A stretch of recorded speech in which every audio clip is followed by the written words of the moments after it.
So welcome back to another episode, and this is my Shin Megami Tensei Collection, and I didn't even know I had a Shin Megami Tensei Collection. I had no idea that I had this many games in the series. I honestly think of myself as a more casual player of this series. I don't think of myself as being super hardcore and getting every release and all that, and I certainly don't have every release, but I wanted to talk about my personal collection that's built up over the years. It's really strange. I've been really interested in playing the fourth Shin Megami Tensei game on the 3DS. It's been put off for a few years, and X-Core Muffin X was talking about how he's just finished Final. I know that's the next game after Shin Megami Tensei 4. It's kind of 5 if you really want to look at it that way. But I was like, oh wow, and I started kind of pulling some of my games out, and all of a sudden I'm like, oh my god, I have a lot of games. And also Kim is playing Persona 4 right now, Persona 4 Golden. So I'm going to get into it. I'm going to talk through the entire series. This is not a series review. I don't think I could do that for this series. There's so many games to take on. But I'll try to give a small explanation of how this series kind of works. So, okay, under this entire umbrella here is the Shin Megami Tensei name. That is just a name that envelops the entire series. It's kind of like an umbrella for the series, but it wasn't always called that. It was just called Megami Tensei for the Famicom in Japan, and there was 2 games for that. Now, let's start with the main Shin Megami Tensei series. This is such wild, complex stuff if you want to look at it that way. There were 2 games created on the Super Famicom, and I picked up these games at a retro gaming convention. I got them for $10 each. I was like, oh my god, they're here, and I just grabbed them, and what a steal. And I've personally never played these games because they've always been Japan only. I know there's some translations that have been done, and I'd be interested to see that, but I haven't so far. Now, these are the first 2 here. The first Shin Megami Tensei game we ever got in the series was the 3rd one, Nocturne. Oh my god, is my disc coming out? Oh, this is for this. I have the soundtrack. If you pre-ordered it a little bit ahead of time, you got the soundtrack for certain versions of it, and got the soundtrack here. So, what is really the Shin Megami Tensei main series about? It's really a post-apocalyptic world setting most times, and you're going through the world fighting demons, recruiting demons, doing turn-based combat. They're very, very dark games. I can say that. I should say that the entire series overall has a very dark edge to it. And I think that's the appeal of these games. That's one of the things that first brought me to it. And I'm going to get, to where I first played Persona, Persona right here, which led me into all of this series. It's really, really confusing. So, this is the 3rd one in the series, and I really enjoyed it. It was you're a demon, a half-demon hybrid, going through this world, fighting demons and recruiting demons, and the music in Nocturne is unfucking believable. I still have the battle music haunting me in my mind. Every once in a while it'll just pop in. I'll wake up in the morning and it's in my mind. It's really funny that way. Now, recently we got the 4th game in the series, and this is the special edition here, and I never wanted to open it for the 3DS, and it's the 4th game. And so this is the one I was like, I've got to play this. I really want to play this. And I found a really cheap copy. This is a $20 copy, but it doesn't have the instructions, but that's okay. I just want to play the game on the 3DS. So that's something I'm going to start very, very soon. In Japan, the final version has come out. The 4 Final is kind of called. So, but it is the 5th in the series, but that's a whole other thing into itself. I don't know if we're getting Final in over here in North America. That's undecided. Do any of you guys know that yet? I really don't know at this point. So, okay, so that's the main series of games. Then we get into, I wouldn't call them side games, but I'd call them different series. I would. So the next series is the Persona series, and this was my first introduction to this amazing world that Atlus has created. But it came at a very, very unusual time in my life. I've talked about it before, where Final Fantasy VII was out and my dad had passed away. It's quite a few months later. I was still in the envelope of all of that happening, and I went into a store, and this was like, I was really, obviously on the PlayStation 1, into RPGs, and I was interested in any RPGs, and here it was, Persona 1. And I brought it home, and I don't want to get too into it, but this game haunts me of all of that terrible time for me. It's really... I'd never played such a dark game in my life. I mean, and it was so many demons and dark things, and the music was... It's a very... I'm really going to say it's a very dark, depressing game. And that's not a bad thing. I'm not saying that. For me, the atmosphere of the time when I got it was not a good time for Persona. So a lot of people have always said to me, oh, do you like Persona? I'm like, it's always been the very first one. It's always been a very unusual time, and I started playing it. Very dungeon heavy. It's about a school kids, you know. And yeah, that's a very unusual game for me. I remember Rob coming over. We spent many nights playing it. And even Rob was like, whoa, this game is dark. And that's interesting because it was the first game in the series that came over here and was showing us like demon recruiting and all that kinds of stuff. And a darker, more bleak storyline, which is something I do appreciate now. Also, there was a remastered, upgraded version of Persona 1 right here on the good old PSP, and that was brought over here. Now, Persona 2 is an interesting one. I never picked it up on release. It was a PlayStation 1 game as well. And I didn't know this. In Japan, there is 2 Persona 2 games. They go in order. And this is the game right here, Innocent Sin, that we never got. This is the game that we didn't get until the PSP. They finally brought it over here so people could finally play the Lost Chapter. But I was always confused. I'm like, is this Persona 2? And I had to do some research back in the day to figure out the order of that, and unusual how that kind of works. So now, next up in the Persona series was Persona 3. And here we go. We had the regular version and the Fez version, which is a much more enhanced version of this game. And I enjoyed Persona 3, but really at the heart of it, you're going up one gigantic tower to the top. That's really what it's really about. And I enjoyed it. It's a very, very grindy game, but the music is stunning. I love the animations of combat. Very, very dark. Shooting yourself in the head to summon your persona. I remember being kind of like, wow, is this really happening? It's funny how old Persona 3 is now. It's been quite a few years, and then I played a game that I really, really enjoyed. This game is just fantastic. It took everything that I enjoyed in Persona 3, but made it better. It really did, for me personally. I know a lot of people, a lot of people enjoy Persona 3 over Persona 4, but Persona 4 is my favorite Persona game. It's the one that I really embraced and enjoyed and played the living crap out of it. And that is here. It came out on the PlayStation 2. And now, here's the thing. I'll try to link here. Is when Persona 4 first got released, there was an Amazon exclusive social link version of the game. So you would get the game, you get a plush teddy, you would get a soundtrack, a calendar, and a visual data book. It's an art book of all the characters and their personas and all that kinds of stuff. So I picked that up. That was one of my very, very early episodes on the show, showing that off. I kind of forget the name of that episode now, but that was really cool. This has really gone up in price, the Social Link edition. I will have to do a double check, but I remember it being like over $200 to $300 now, because Persona fans are very, very hardcore, and they're going back and trying to scoop up the exclusives back then and some of the limited editions, because there's a lot of hardcore fans of this series. There really, really isn't.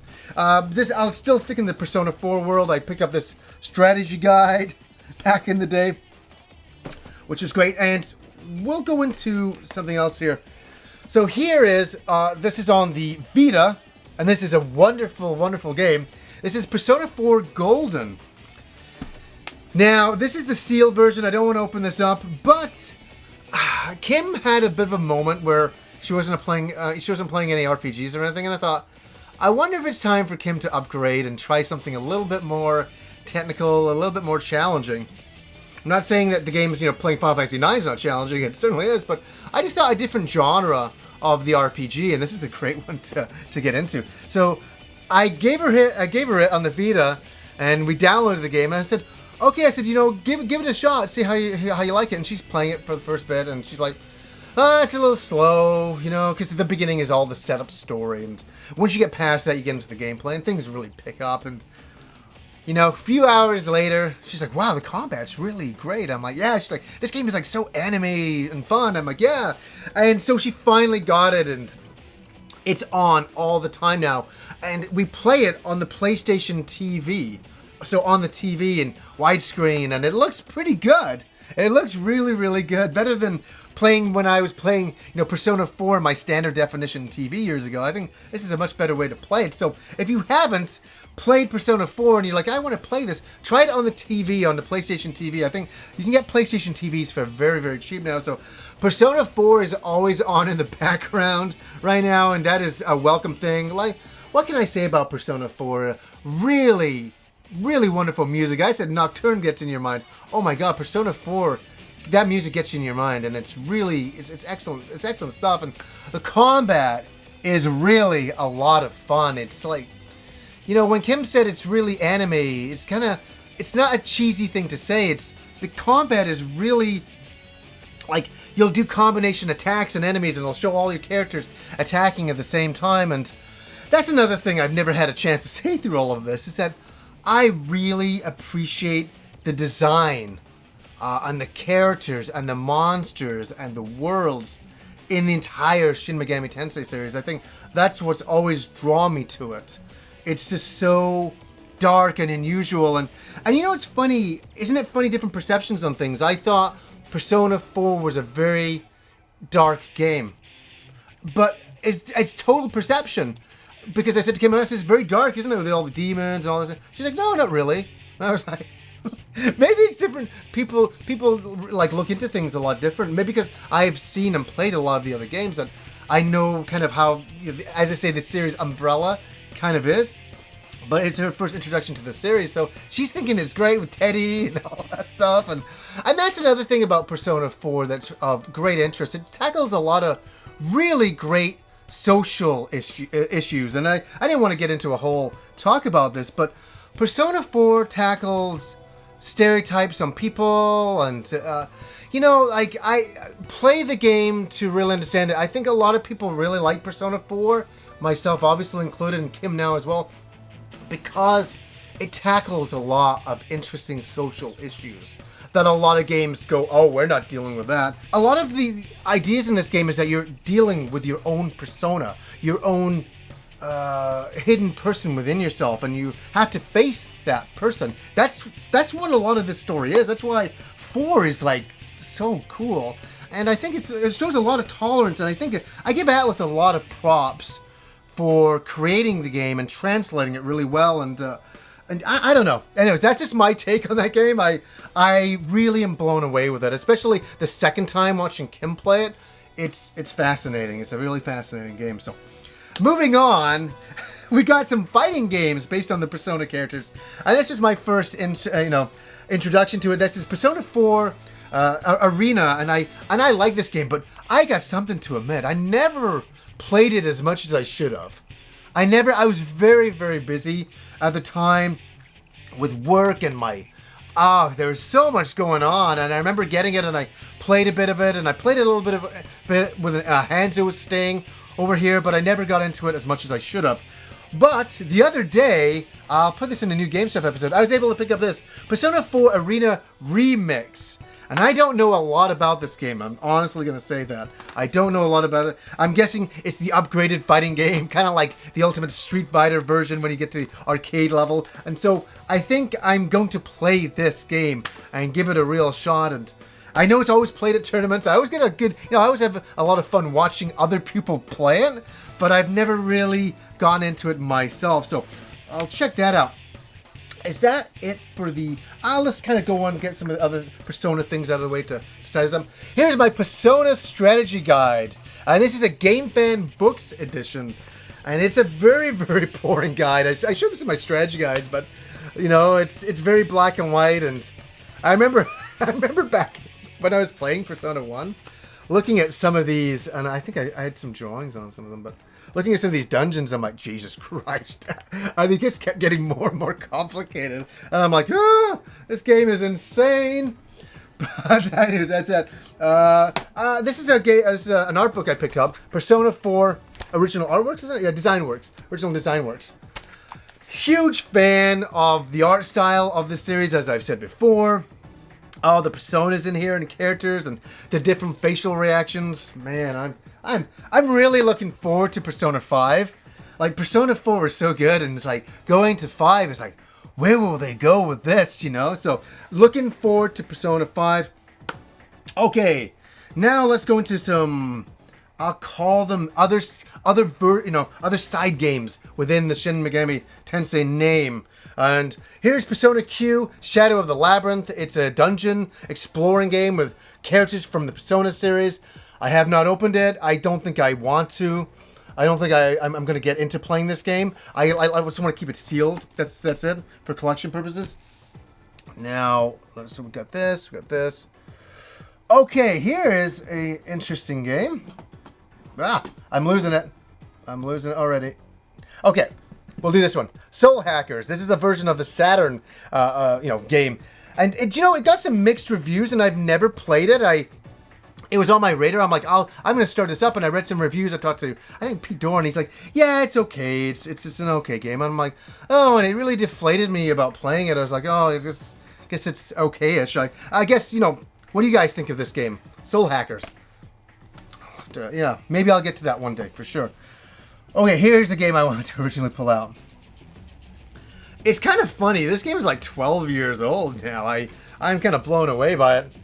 Check this out. This is the double stacked version. You'd buy the game originally, and it'd come with this double casing right here for the second game. What do I think of Digital Devil Saga? Digital Devil Saga? It's another post-apocalyptic world where you're in a junkyard, you become demons, you eat other demons. It's like the rest of the series, very dark, turn-based combat, a lot of grinding, like this entire series. I like the game. It's very unusual. You're trying to go to the heavenly planes, per se. You're trying to get out of this junk world, post-apocalyptic world. Finally, you get out of there, and you go and fight God. A version of God, I'll say. And it's an unusual battle. A lot of time spent playing this game. I remember when I was a smoker, chain smoking. I used to have my cigarette upside down, and my hands would become yellow. Isn't that gross? But that's what I'd do, because I'd hold the controller like this, my cigarette over here, and I just remember after playing this game, the first two, and you can transfer your data into the second one. My hands were like yellow. Isn't that fucking gross? Jesus Christ. Okay, here's some other games going on. Devil Summoner. Here was the first game in the series, and it's more of an action detective kind of thing. What's the name of it again? Yeah, Shin Megami Tensei. Devil Summoner versus the Soulless Army. It's interesting. I don't hate the game. I'm not a huge fan of it. I like the art style. I liked the main character, but I never really got into it. Maybe like I should have, but. The second game came out, and the packaging for this with the hybrid Jack Frost going on here, I had to pick this up. Just because it's such a cool packaging.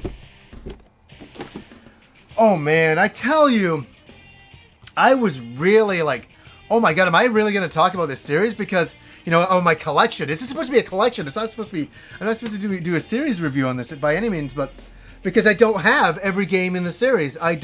There's so many DS games and the Famicom games, and there's Super Famicom games like If and all this other great stuff I never could get to. Like Shin Megami Tensei is a very serious series. It is. It is as serious as you want it to be, and I tell you, the fans of this series, they're very vocal, they're very hardcore, and I absolutely love them. I think. This is a series to really appreciate. It is like, people say that video games are not art. They're crazy. They're fucking crazy. This series is a work of art. It is a work of incredible creativity by some very, very talented people. And they've created, you know, like, these are all separate series within the same thing, as I say, but overall, it just has blown me away over the years, and it just, every time they announce a new game, I'm fascinated. It's that kind of thing. It's not like, oh, cool, a new game's coming out. It's like, oh, a new Shin Megami Tensei game is coming out. I kind of sit up and I take note, and I get, you know, very, very, you know, excited about it, but also just adding to the entire series. It's a wonderful series. Where to start? Where do you start? Where do you start? You know what? I think a good place to start, if you've never played the Shin Megami Tensei series, 4. It's available, 3DS. So I think this is a really good place to start. For the Persona series, what's a good place to go? I said it, I think Persona 4 is a great place to jump in just to the Persona series, but you know, if you do get through those games and you're interested in it, there's some other ones to check out, like Digital Devil Saga, and you know, some of the other offshoot games as well. It's a very, very big, deep series, and today I was like, really? Am I going to talk about this? This is insanity. You know, this is total insanity. But it's an insanity that I love. So, anyways, guys, until next time.